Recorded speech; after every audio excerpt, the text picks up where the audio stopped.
Yeah, Happy New Year to everyone. Is the self, relationship with the self, isn't it? Mhm. And today's topic is personal goals versus relationship expectations. So the scenario right now is Sandra and Chris have been together for 10 years. Sandra has just started her own business, and Chris has been working in the tech industry for 5 years. They do not have any children, and both have their own dreams and goals. Despite their differences, they do love each other and want to work towards a supportive relationship, but find it very challenging and often disagree on various ideas. Sandra is eager to invest in her personal development, while Chris wants to buy a new car. Given Sandra's recent venture, he prioritizes stability and a regular income before making further investment, while Sandra embraces risk without hesitation. I forgot to add that Sandra is also starting her own business. So we can see the difference in their values here. So we're going to set a rapid question again and see how fast we could respond to each question, right? All right. Let's go for it. Okay. So first question for you, Natasha, is how can they initiate the conversation without this turning into an argument? I love this question. So let's get started. What I would say is, first of all, prepare yourself. Get to know the deeper meaning of what your goals are, your personal goals. So ask yourself, how does this impact my life? How does this impact our relationship? How will this impact our financial status? So, all these deeper meanings, getting to know yourself clearly, that's a must. Once you know that, then book a time and a place, if required, to have this conversation. So, you're setting the scene and you're prepared to have the conversation. What do you think, Diana? How would you do? It's good. It's beautiful. I think that it's really good to know first and foremost what it is that you value, your values, what is important for you, and to identify all of that before you set a conversation so that you know what you want to communicate. Because if you go in there and only point out what the problem is, there is no communication there. There's a lot of blame and pointing at what is wrong rather than this is what is important for me, and you communicate that, and then how can we move forward into a better solution. So then the communication is more effective rather than going around circles of what is wrong in the relationship. Yeah, and this reminds me of your one very famous line, not just about me, but me, Yeah. right? Being prepared with the me in the relationship. How is this going to impact and have that conversation? Yeah, beautiful. All right. I love that. One. I'll ask the next one. So now what's happening is the story goes like this. Despite their best efforts of having this conversation, this has still led into an argument. Sandra is being defensive and yells at Chris. She wants a solution right now, while Chris wants to avoid confrontation and doesn't want to engage in any argument. How can they explore opportunities for compromise and collaboration? How can they discuss ways in which both Mark's desire for stability and Sarah's passion can coexist within their shared vision? Ooh, this is a big one. So I heard two things there. I hope I don't extend this in 1 minute answer. There's a big difference between compromise and collaboration, right? So in a context of relationship, I'm not a big believer in compromise. I'm a big believer in collaboration. What happens often is that when we compromise, there's a part of us that we need to abandon or sacrifice, enable for the other person to appease the situation or to appease the other person's happiness. And in doing so, we diminish ourselves because there's an apathy, there's a sense of apathy and motivation in there. It's like, it's not a big deal. I guess I can do it. So let's just do it in your way. And then you walk away feeling, resentful. And then you internalize the hurt because you feel like you're not being heard, you're not being seen, and you are not given the space to express your need. So oftentimes when people walk away and avoid any conflict or conversation, it's often that there's a fear underlying, meaning I am not going to be heard and seen in this situation anymore. So what's the point? Right. So there is the apathy in there. So I'm just going to walk away because I know this is not going to work out anyway. Right. So if we look into moving into a collaboration, it's more about how can you and me exist, how can you and me exist in a situation where both of us are happy without sacrificing our own happiness? And in a collaborative way of communication, it's more about I'm going to hear everything and anything that you have to say, and hear what everything and anything that I want to say, and we can find a solution where both of us are happy without feeling resentful or feeling frustrated coming to the solution. So I want you to look at when it's a compromise, there is often the abandonment of self, to sacrifice, to give up a sense of something, while in collaboration, it's working towards something that we are both happy and the outcome that we both want, rather than appeasing the other person. All right. So it's all in the language that we use when we compromise. Listen to the voice that comes up. It's usually the I should, I have to, or I guess I can, right? And when you're collaborating, the narrative is usually I get to do this, I want to do this. So when you're approaching a conversation with your partner, it's really about finding your heart in any kind of decisions that you want to partake in. Yeah.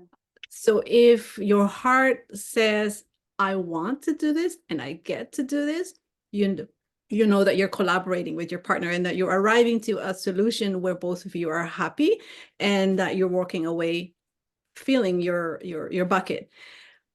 But if you feel like, oh, I guess I have to do it, or I guess I guess you're right, maybe I should just say yes because there's no point to this, that means you're compromising.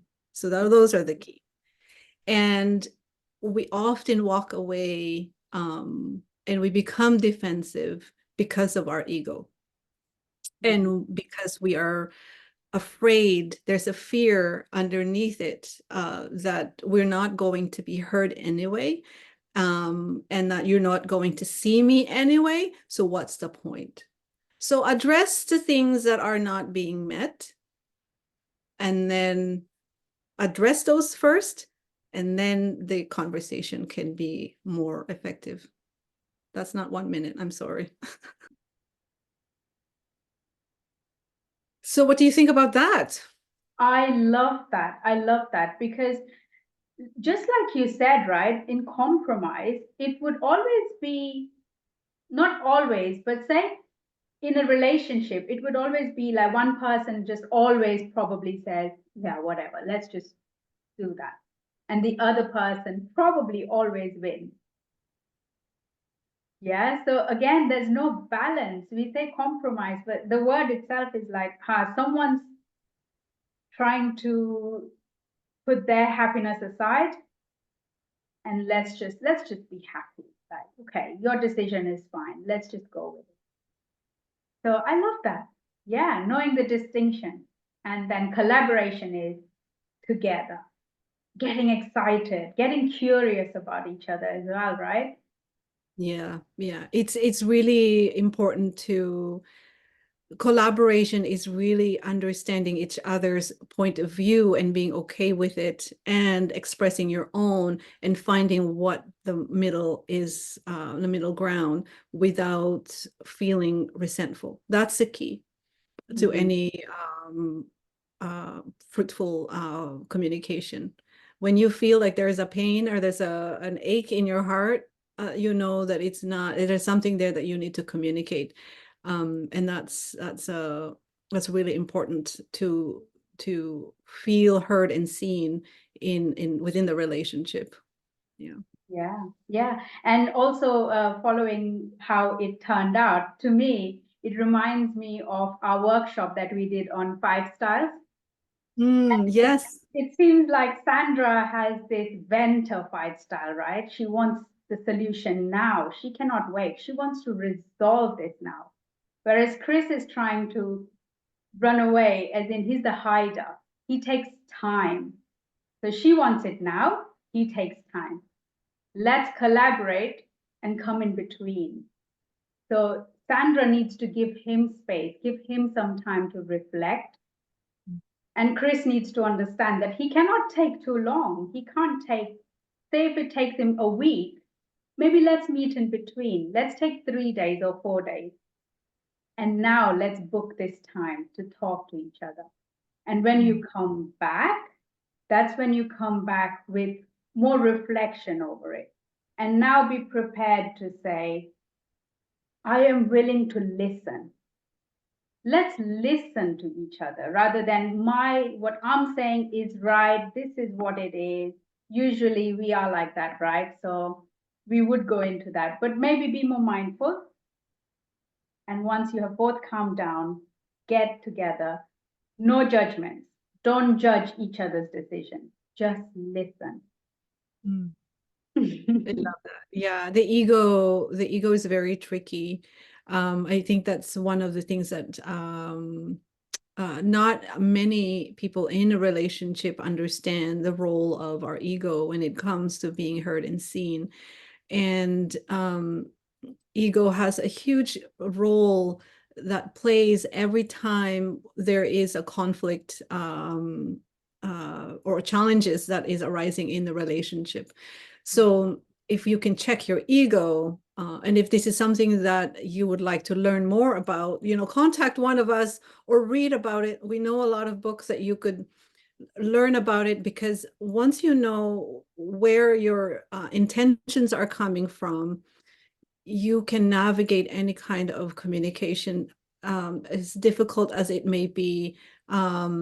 Once you know what your heart wants to say, and say it in a more respectful, loving way, and putting your ego aside, you will come to a common goal that both of you will be happy.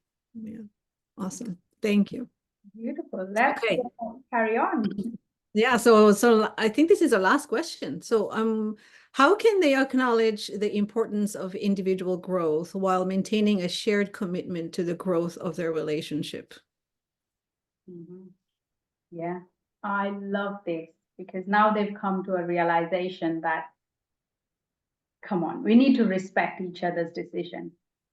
Let's find a solution. Let's work towards a solution. And yeah, vulnerability. Be willing to be open and vulnerable with each other. Be vulnerable about your decisions, right? Let open up and let each other see what's the intention behind this goal. And also understanding that not everyone is at the same level as you are.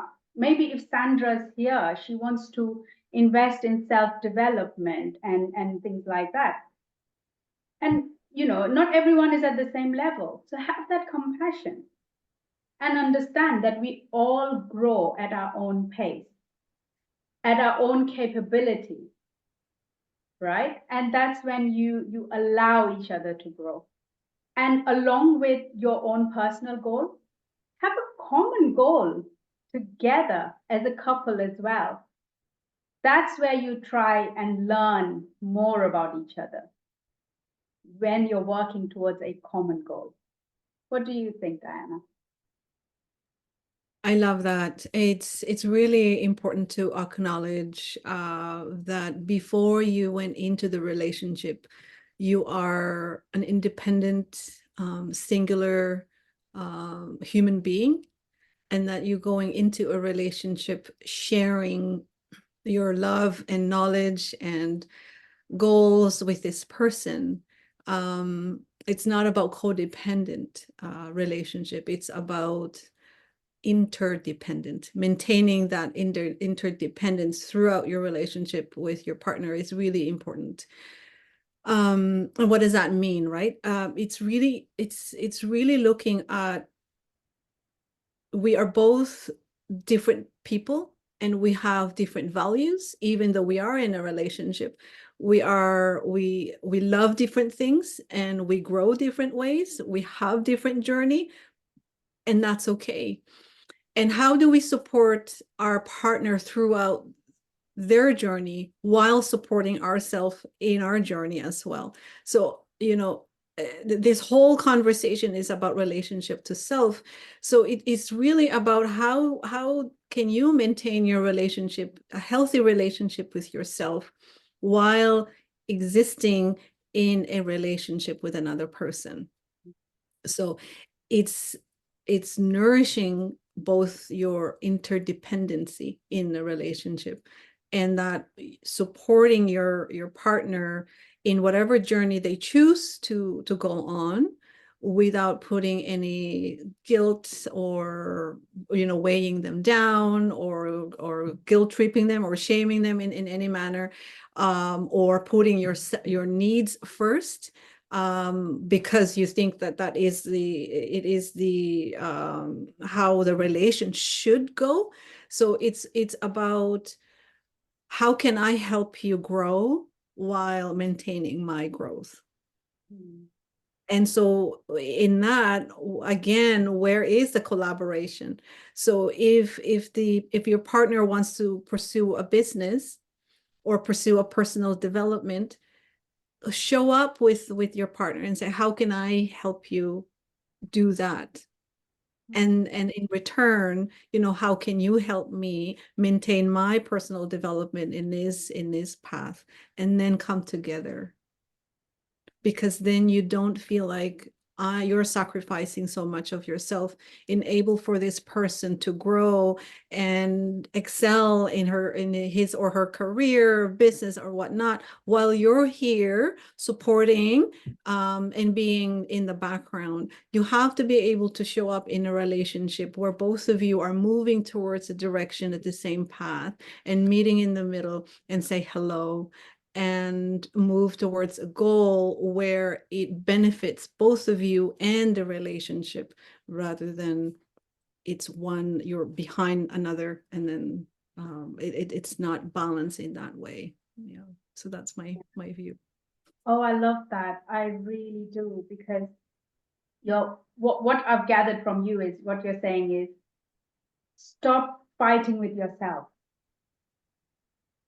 because you're almost fighting. Now you're thinking, all I'm doing is I'm supporting him. I'm giving. Stop fighting. Respect your decision. Come back to yourself, right? While you are supporting your partner or your relationship, remember that you have a responsibility for yourself. So honor that first, while then you accept and you willingly support. That's when the support comes from the other side as well. Mm. Oh, I I love love that. that. Yeah, you come into a relationship, before you met this person, you have your own goals, right? You have your own aspirations, and you do these things that really makes your heart sing and your soul dance. And to never forget that before you go into that relationship, and that is who you are. And the moment you lose sight of that, that means you are now in a compromising relationship, the codependent way of relationship, and it's not going to be sustainable in the long run, because you'll end up feeling resentful, frustrated, and then you will blame the world around you, because I've waited for so long for you to be this successful, and then here I am doing nothing. I wasted 10 years of my life or whatnot, because I thought that when I help you go in this direction, that it would help me. And self-leadership is not about that. Self-leadership in a relationship is more about, this is my goal, and I see your goal. I will support you, and then support me in a way that will both benefit both of us. So never abandon yourself. Come back to your heart. Come back to what your heart sings and your soul dance, and lead by example. And your partner will see that. Like your partner will see that, your children will see that, your friends will see that, and say, that is an inspiration. You're putting your light out there as an inspiration to everyone, that this is a way to be happy within a relationship. Beautiful, beautiful. Yeah. And yes, that's our wish and blessing for each and every one of you as you start the new year, that you find yourself, right? You come back to you Mm, and learn more about yourself and take that step forward within your relationship by knowing who you are. yeah. Yeah. So And we, this is the things, yeah. This is the things that Natasha and I talks about and help our clients often. Is it's really about getting clarity and getting clear about who you are, who you want to be, and redefining your goals in your life, in your relationship with your partner, with yourself, with your family, with your kids. And if this is something that you have any clarity on and need support around this, please contact one of us. And if we think that we're not fit, we can we can refer you to people who can actually do and support you in any way that would benefit you and find your joy. Because as we move towards this new year, it's really important to reconnect with your heart, because life is too short, and spend it with the things that are meaningful, that the things that matters to you, and to connect with yourself more deeply and understand who you are, so that you can shed the light in the world and be an inspiration. yeah. And so we invite you all to join us. If you are not sure, you don't know where to start, join our Love in Relationship community on Facebook. And there we have workshops where you can always attend our workshops to gain more awareness, to gain more knowledge, and take it from there. See what that can help you with. Beautiful. So, Thank you yeah, so we'll, much. we'll add the link to join us in the comment or the bio or below. So yes, join us, and we will carry on with our relationship series with lots more questions. So send your questions to us as well, and we'll use it in one of our series episodes. Thank you, guys. Thank you for today. Bye. Bye.